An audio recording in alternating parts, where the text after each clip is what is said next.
Hello everyone, Connor Whitmore here again with another video for you on the Nawtystep channel, and it's time for the fourth and final video of Yearly Favourites Week 2019 as I go over my top 50 singles in bass music from the last 12 months. Here we go, the big one.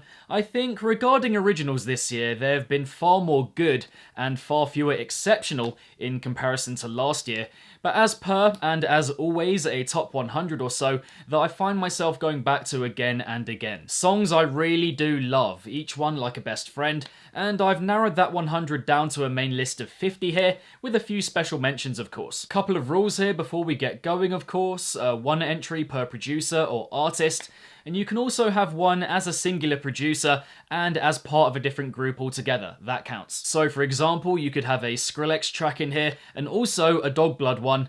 Yeah, you could. And to qualify for this list, a track has to be 2 minutes long. Stuff below 2:20 feels more like a clip, in my opinion, but we'll go with 2 minutes just to kinda round it off. This list in particular is very hard to make, tens of thousands of songs listened to, not much between a lot of them either, so yeah, keep that in mind and be forgiving when it comes to the exact placement of some of them here, particularly from 50 to 30. Yeah, it's quite open to change really. But nah, not gonna lie, I am very happy with the list I've made here. Gonna show you all the special mentions to begin with, then work my way down from 50 to number 1, talking about them more as I go on. Lastly, before we get going here, I'll mention it again, as with every video of this kind, this is solely my opinion, one opinion. I'm not giving any objective views here. It's about how they make me feel, my favourites of the year in these videos. Those that I've enjoyed the most out of all the songs I've heard this year. So many, as you know. So feel free to voice your thoughts on my opinions in the comments down below, but also let me know which tracks were your favourites in bass music from the last year. I want to know them all. Let's get the conversation flowing. And so, ladies and gentlemen, here we go. My top singles in bass music from the last year. Starting with the special mentions in alphabetical order by way of artist name. Just gonna drop this screenshot right here. Yep, give it a good look, pause the screen, take a screenshot, whatever. In bold is the producer name, and in italics is the title of the track. Okay, and now, number 50. And at number 50, we have Spaghetti with Zoom, 49, Poseidon with The Fun, at number 48, Alex Perez with Spooked, and at number 47, Ablaze with Run. At number 46, we have Hugo with Ground Control, at number 45, Chibs with Robodub, number 44, Sudden Death with Brainstorm, and at number 43, Billen with Bilocation. At number 42, Dylan Nathaniel with Pressure, number 41, Steve Aoki, Showtek and Mac J with Rave, at number 40, Super Av with 2047, and at number 39, AC Slater with Ready to Pop Off. At number 38, Calcium with Mega Punch. At number 37, Ominous with Sexy Bitch. At number 36, Tigers with From Dusk. And at number 35, Weewek with Curious. At number 34, Jekyll and Hyde with Broadcast. At number 33, EPROM and G Jones with Demon Veil. At number 32, Io and Raito, or Raito, I'm not so sure, Come With Me. And at number 31, Tramper with Don't Stop. At number 30, we have This Is The End by Swarm, the best mid-tempo track I heard all year. This is exactly what I adore about the genre. Mysterious in feel, evil heaviness, melodically aware, really full and round in sound, character to it as well. Yeah, just has it all really, and a huge recommend if you're yet to hear it. At number 29, we have Addicted To by Mad Doe, one of the first tracks I really enjoyed this year, with it having come out in February. This track is amazing. The tribal feel to the drops, the enchanting appeal of it, the lurking vocal, and I think unique. I can't say I've heard a track like it before. Big love for this one. At number 28, we have Javis with Membra. Very rare, I think, at the moment that producers delve into the Mumblecore genre at all, but Javis did, and my word am I happy about it. Expertly done, and the fact that I think more producers should do this style as a result of getting into this banger over the course of the year, I think tells you all you need to know. At number 27, Bart Be More with Amsterdam, a jumpy house track that just gets you in the mood really. Dark and brooding, but with a really nice bop and flow to it. In terms of note placement, I didn't hear many more accurate this year. The suspense of it as well, very good. At number 26, we have Missin and Abyss, or Abyss, I'm not so sure, with Hertz. The best D&B original I came across in 2019, for me captures what the genre is best for at the moment. Straightforward drop ideas, but such a bite to them, really get you. Atmosphere is top notch as well, as solid as they come for me. At number 25, we have Leon Ross and Poseidon with Metamorphosis. The different types of delivery on offer here make it a true standout. I adore the vocal chopping in the main parts of the drops, the really intricate stuff as well. The general development of it and all the directions it goes off in has a lot going for it and goes the extra mile, I would have to say. Yeah, that's what I love it for. At number 24, we have Temanite with Unstoppable, the best outright melodic dubstep banger I think I heard all year. Classic Temanite, so much feeling behind it, incredibly ambitious, and a wide range of instrumentation on show as per from him. Middle drop being one of my favourites of the whole year in bass music. Him in full flow, has to be said. At number 23, Turn Off the Lights by Dogblood. When it comes to off-the-wall, exciting, youthful production, this was one of the best I heard all year, no question. A song that is so happy to be what it is and just does not give two fucks about being itself, in an ostentatious way as well, I would have to say. Won't hear anything like this ever again, I'm pretty sure. Then at number 22, Anti-Acid by Moody Good. A big return sort of year for him, and this cut stands high above the rest he put out in my opinion. His raw sound in its purest form, one of the best introductions I heard all year as well. Gritty dubstep, just how it should be. After that, number 21, Ante Up with Right Now. A tune that, from first listen, I just couldn't help but love. The zippy laser sounds on top of the fresh beat. Some of my favourites of the whole year, I can't lie. The musical direction of them as well. So cheeky, so playful, and with that vocal in tow on top of that. One of the naughtiest tunes I heard all year, quite frankly. At number 20, we have one of the best producers in bass music over the last couple of years, no question. Really coming into his own and finally releasing on a regular basis, which has been so great. Space Laces with Phone Tap. Not on a level with his best from last year, I would have to say, but you do have to appreciate that Voltage has somewhat become his main thing now, and quite rightly, I think. To have still put out a top 20 worthy track in between all of that is mad.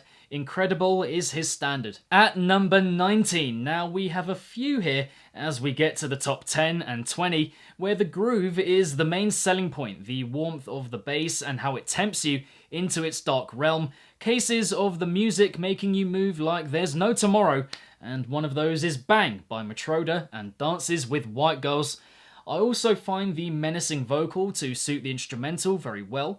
I appreciate the sonic variety we get across it also, particularly in the heaviness. Really well done and seemingly effortless in its formulation. Big tune. At number 18, we have one of the best examples this year of the vocal and instrumental fitting together incredibly well. A really gorgeous combination, I would have to say here. Heartfelt and hits such a sweet spot.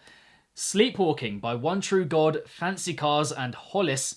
Not as good as most here in terms of production quality, but in terms of the general idea, the combination of vocal and instrumental, it's top draw. One I heard late in the year, but I didn't need many listens at all to adore it. At number 17, we have the bounciest number I heard all year in bass music, I think. Ever since I first heard this one, I just haven't got enough of it. The seriously infectious appeal and vibe of this house banger. It's Dreamtype by Herzeloid.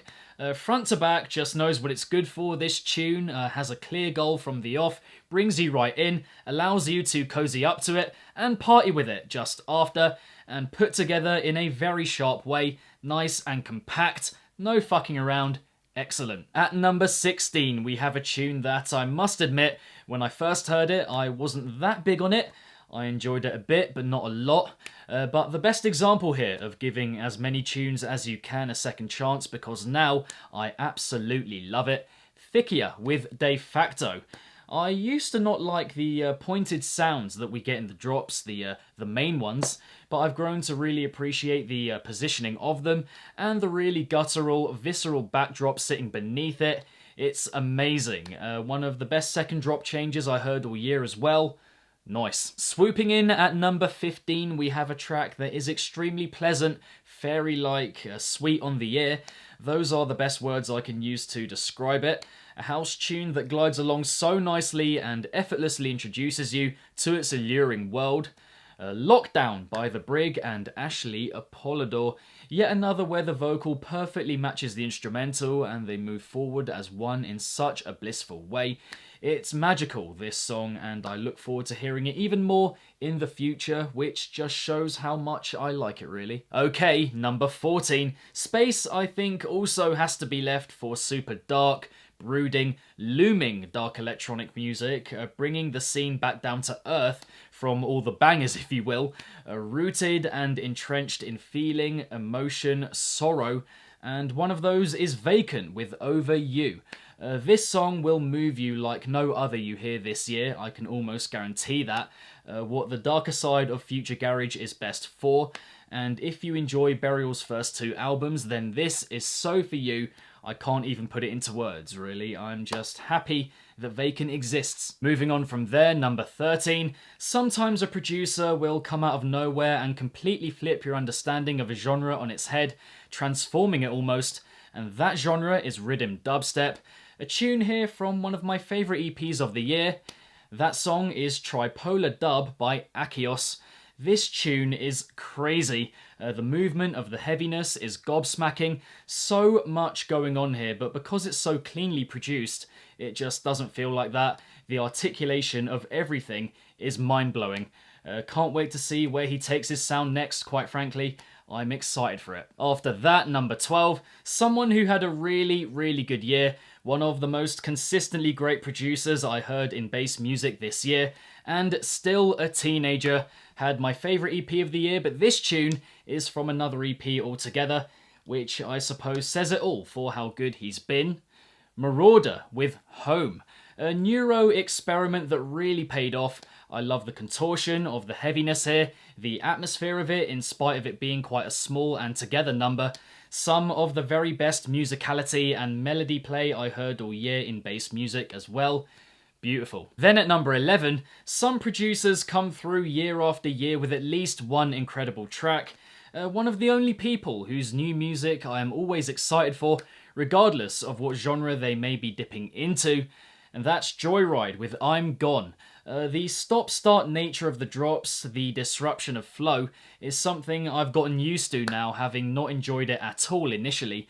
If there was more variation on that front, in the second drop for example, then this would challenge for the number one spot, because everything else is basically perfect. Alrighty, breaking into the top 10. Every year I feel we get one hybrid trap tune that is truly exceptional, put together really effectively and delivering exactly what the genre is best for and all about. It was Terror by Nasty last year, and this year it's 200 by Bad Rapper. When done well, what this genre does best is highlight the importance of managing space and timing with your music, the positioning of sounds to get the moments of impact spot on, and that is exactly what we get here. The careful construction here in order to get the track to hit and cut deep in the perfect way is mad. Captivating and easily the best I heard from this style and approach this year. Top stuff. Moving on from there, number 9. Now you can also get dark electronic music that is super bright, joyous, vivacious at its core, allowing that animation to extend also into the super monstrous heaviness as well. And a brilliant example of that is Be Mine by Barely Alive. A really well executed delve into the speed house genre here from the duo. It is quite literally their sound in that format, and it works very effectively. Just so unapologetically full of life and exuberant. Hard not to enjoy, I feel. I love the contrast between the electric feel of the intro and midsection and the demonic feel of the drops, the variation we get there as well. A compelling track and the kind of experimentation that you want to see from mostly dubstep producers. Okay, number 8. In many ways, this song is right up there with the most unique I've ever heard, a group tune with all the main players from a particular label working together to create one almighty banger. That label is Disciple, and the track is We Don't Play. The sheer scale of this howitzer in every way is just awesome. A sense of story to it because of the way it develops, the snippets from each producer in the builds might be the best idea I heard all year. Virus Syndicate's vocal delivery outstanding across the whole thing. Ran the risk, I think, of having very ordinary drops, of course, but I think they're both emphatic. First is better, but the development from one to the other is very on point. A massive, massive level up on Get Lemon as well. So good when the execution matches the ambition, and that's what we get here. Coming in at number 7. Now, dark electronic music isn't often outright catchy and sticky when it comes to drop ideas, but that's where house music is so good and vital for bass music overall, and the epitome of that is Omega by Charmy and Ibranovsky. A lot of good stuff here, the vocal samples dancing over the instrumental, the rhythm of it, well crafted, but the main thing for me has to be the bass line in the drops, which is pure hedonism in music. The isolation of it for the second drop makes it one of my top 5 drops of the whole year, gets me every single time, and I really recommend watching my brother's reaction to it when I played it to him in our last reaction video. Says all you need to know really for how naughty it is. Closing in now, number 6. A song that I loved right from the very off, the first time I heard it, and I've loved so many tunes from this musician in the past. This one goes right up alongside them. Brooding Murder by Dr. Ozzy. Here we have Ozzy in full flow for the most part, real dynamism to the heaviness, the slowdown for the second drop, how it lures you in to begin with. As a concoction of different elements, it's quite the enthralling listen, I must say. Not forgetting, of course, the shrieking vocal sample, a devilish euphoria to it. One of his best I've heard, and that really is saying something. A lot going for this track, and one I'll continue to listen to a lot going forward. At number 5, now every so often you come across a collaboration that just works so unbelievably well and is a real feat when you consider it's people working together from completely different walks of bass music life. What collaboration is it gonna be? That's Riddim by Virtual Riot and Infect. This cut is a mighty old motherfucker. Beastly, huge, gargantuan, one of the only dubstep tracks this year that really propelled me forward and got me throwing arms and, dare I say it, banging my head. The way the introduction clocks into gear, the bellowing, gripping, larger-than-life dubstep, second drop changes as well. The main vocal is one of my favourites of the whole year also. It just has you in its grasp from start to finish. So powerful and so well formulated, a really genuine mesh of their approaches, I can't lie. A combination I would want more from, no doubt, but to be honest, I get more from this one every time I hear it. Absolutely class. Up we go, number 4. A lot of really good house came out this year, and I mean really good, and to say this is my second favourite of the genre this year is a true sign of how much I love this cut. Pony by Valentino Khan. The ideas here are pretty simple, but again, we get such an irresistible bass line, so easy to get into, and I think for that reason, to get that smooth fix, it's probably my most played track of the whole year. I think I'm right in saying that. So much else to it though. The creepy vocal sample, the galloping effects, the changes from one drop to another, the percussion is ridiculously punchy, the overall mix of fun and tension, and so well put together, just so much going for it, and really gets me going every time I hear it. Fell in love with it and don't plan ever on letting that love go. Okay, taking the bronze medal. Sometimes a producer will experiment with a completely different genre to what they usually do. Oftentimes it doesn't work at all, but this experiment is one of the best I've ever heard, not just this year. Weeble Wobble by Eliminate. You say to me Eliminate's cheeky, bubbly, colourful sound in house format, and I honestly couldn't have imagined a better result. For what it is, this song is pretty much perfect, I think. The vibe is one of the best I've heard all year. The way the track swings and grooves along, almost as if it's swimming, weirdly enough, has a real glow and infectious pull to it. Difficult to tear yourself away from. Everything here is so refined and clean, so well produced. The vocal sample is catchy as hell. The progression of it is really carefully executed in terms of all the changes that it goes through. If you were to ask me what I mean when I describe something as naughty, this would definitely be one of the go-to tunes for me, which is probably the highest compliment I can pay it. Top stuff. Penultimately, number 2. Rare perhaps that you get songs that are outright beautiful, stunning, emotion-fueled in quite an overt way, but which also integrate darkness really well into them. This one, I think, will surprise a few, and I would be interested as to how many people that follow this channel have actually heard this song. It's Eden by Au5. I touched on this already, but I think it's rare also that you come across such an organic blend between instrumental and vocal. The chemistry here is truly unreal. I mean, the elements work together so well. That would have to be, for me, its biggest selling point, a really heroic feel to Danica Nadeau's vocal delivery. And the instrumental backs it up in a really empowering way as well. The drops are fantastic as combinations of sounds, everything angled against each other, to create such a rich energy very effectively. The difference between the complextro, or house if you want to call it that, and dubstep is perfect as well. But I mean, every section here is so good, and there's a really honest relationship between them all as well. The direction and progression of the track is exactly how you would want it to go. The best Au5 song I've heard yet, no question, which really does say it all for how highly I rated it this year. Time-stopping in its nature, and one I will love for years to come. Okay, so I said that was the penultimate, but I'm actually going to throw a little bit of a curveball here and cheat the system just a little bit and not give the next song that I'm going to talk about a full placement, because one of the producers involved in this collaboration is involved in the number 1. It's a single from one of these people, but I couldn't not mention this tune, Zomboy and Must Die with Revival, the outright brute force of it and savagery of the track from start to finish is amazing, and it is definitely my second favourite of the year.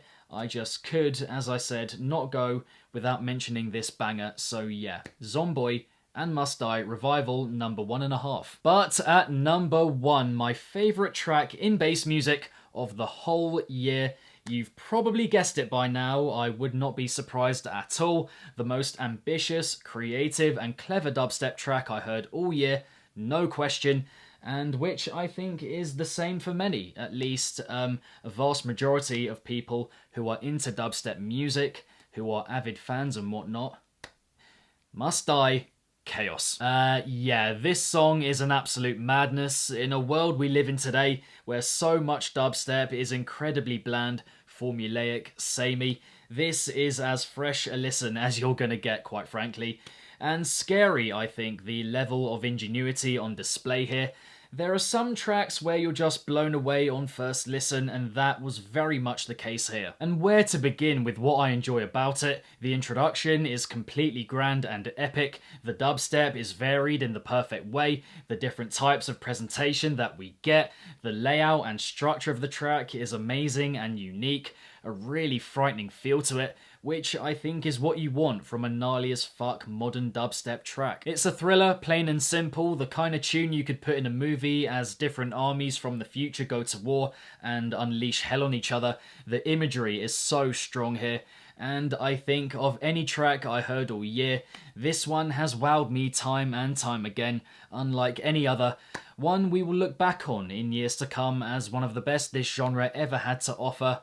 Knockout banger. And so there we have it, guys, for the final video in 2019 Yearly Favourites Week, my top 50 singles of the year. Thank you very much, and as always, for tuning in. I hope you enjoyed. Be sure to leave a comment with your thoughts on my list, but also with your favourite originals of 2019. What are your picks from this year in bass music? I want to know them all. Let me know in the comments below. If you enjoyed this video, then be sure to give it a big old thumbs up and subscribe to the channel if you haven't already. Hit the notification bell along the way so you can be notified whenever I upload a new video to the channel, and my social media accounts are linked in the description box down below. If you haven't yet seen the other videos from Yearly Favourites Week, we had remixes, albums and EPs in that order. I shall link them right here. But I also want to take this opportunity to thank all of you for watching these videos, engaging, commenting, whatever. Yeah, I hope you enjoyed watching them as much as I did making them. Yeah, big love for that. And lastly, if it's naughty, then you know guys, so be sure, as always, to keep it naughty and stay safe. And I shall see all of you legends in the next one. I am going to have a few days off now following what has been quite a long year, in a good way, of course. Yeah, at some point towards the very end of the year, I'm going to put out a video. Not sure what it's going to be yet. But yeah, until then, have a great Christmas, everyone, and a new decade in bass music is not far away. Peace out.